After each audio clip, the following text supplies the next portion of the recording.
그 국가의 제일 첫 번째 임무는 뭔가요? 국민의 생명과 재산을 보호하고 안보를 지키고 경제를 발전시키는 것입니다. 가장 중요한 게 안보라고 생각합니다. 안보가 영토와 국민의 생명과 재산을 지키는 거 아니겠습니까? 그렇습니다. 인사청문회에서 국정원장에게 안보관을 질문한다는 게 참 참담하긴 한데요. 독도가 누구 땅입니까? 독도는 역사적으로나 법적으로나 우리나라 자랑스러운 대한민국의 영토입니다. 독도가 분쟁 지역입니까? 분쟁 지역 결코 절대 아닙니다. 근데 왜 그 장병 정신전력교육 기본교재에다가 독도는 분쟁 지역으로 표기를 했습니까? 잘못된 일입니다. 이 잘못됐는데 이 회의를 보도에 따르면 안보실장 주재로 개최를 했다.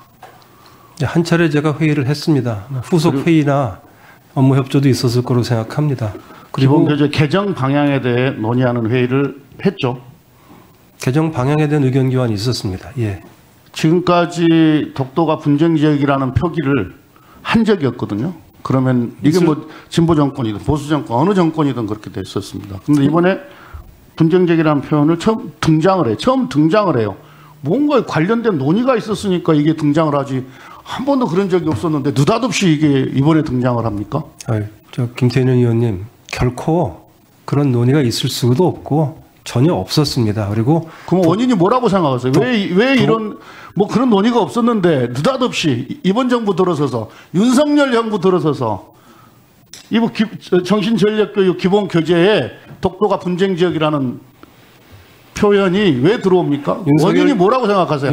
원인 분석 해보셨어요?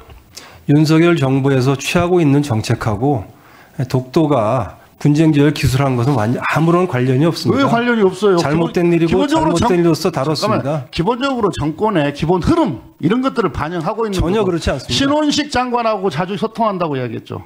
자주 소통합니다. 그렇죠. 그렇습니다. 근데 무슨 뭐예요? 그럼 장관도 뭐 발뺌하고 정책실장도 발뺌하고 발뺌하는 게 아닙니다. 뭐 원인은 모르겠다고 하고. 아니 무슨 우리 정부에서 취하는 정책 때문에 그런 것이 어떻게 연관이 돼서 독도가 우리 분쟁 지역으로 쓴 거는 결코 아닙니다. 저는 후보자나 장관이 모른다고 생각하지 않아요. 몰랐다고 생각하지 않아요. 그런데 설령 몰랐다고 해도 이게 책임으로부터 자유로울 수가 있습니까? 우리 영토 문제인데. 의원님, 이건 절대 책임으로부터 공직자는 결과에 대한 책임을 지는 거 아니에요? 설령 몰랐다고 하더라도 이 결과에 대해서 후보자나 안보실장이었던 후보자나 그 다음에 장관이나 국방부 장관이나 책임으로부터 자유로울 수 있나요? 의원님, 만약에 이게 책임으로부터 자유롭다 이렇게 이야기해버리면 우리 국민들이 어떤 공직자를 믿을 수가 있겠어요? 하여튼 윤석열 정부의 독도에 대한 입장은 확고합니다. 한 번도 변한 적이 없습니다. 이게 아까 뭐 다른 의원님들도 질의를 하시던데 윤석열 정부 들어서서 이 강제동원 피해자 문제, 후쿠시마 오염수 방류 옹호하는 문제 이런 등등 어떻게 보면 일본의 굴종적인 외교, 설령 후보자가 몰랐다고 하더라도 이런 분위기가 이번 사태를 불러왔다.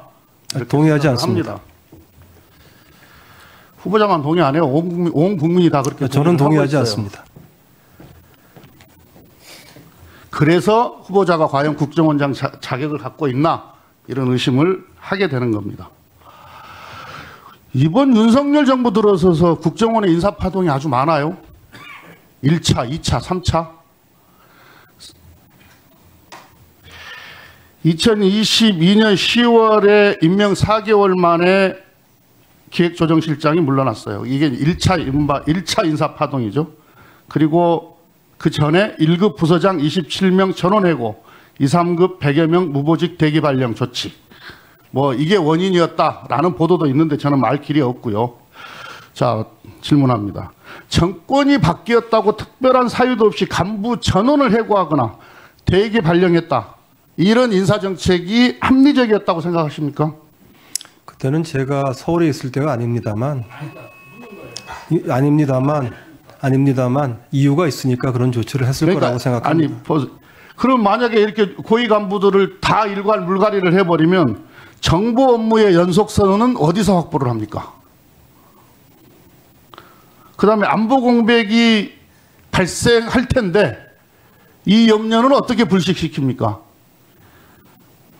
그리고 국정원 직원들이 눈치 안 보고 소신껏 국가를 위해서 소신껏 일할 수 있겠습니까? 이런 분위기에서 이건 누가 보더라도 합리적이지 않은 인사 조치죠. 더구나 정보기관에서 특별한 사유도 없이 우등이 1급을 전부 다 집에 보내버리는 경우가 어디가 있어요. 그런데 2차 인사파동도 있어요. 이건 후보자가 안보실장 재직할 때인데 대통령이 제거한 1급 간부 10명의 인사가 번복됐어요. 뭐 이유는 나는 알 수 없어요. 그런데 대통령이 귀국을 해서 안보실장으로부터 보고를 받고 원장 교체하지 않고 유임하게 됐다. 이런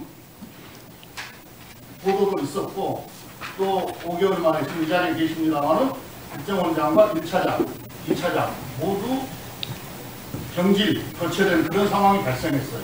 이런 국정원의 인사 파동, 어떻게 보면 최고의 안보기구, 정보기관인 우리 국정원의 민낯, 맨살이 그냥 적나라하게 다 드러나 버렸는데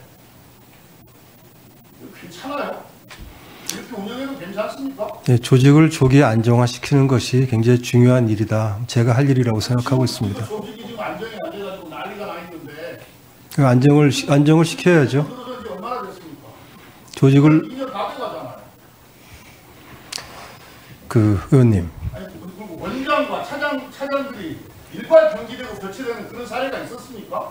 어느 정부를 떠나서? 지난 정부 때는 외부 인사까지 포함된 위원회를 만들어서 적폐청산위원회를 만들어서 국정원의 메인 서버까지 다 공개를 하는 일도 있었습니다. 이렇게 많이 흔들렸습니다. 사실은 이제 말씀하시는 것처럼 흔들리면 안 되는 거 아니겠습니까?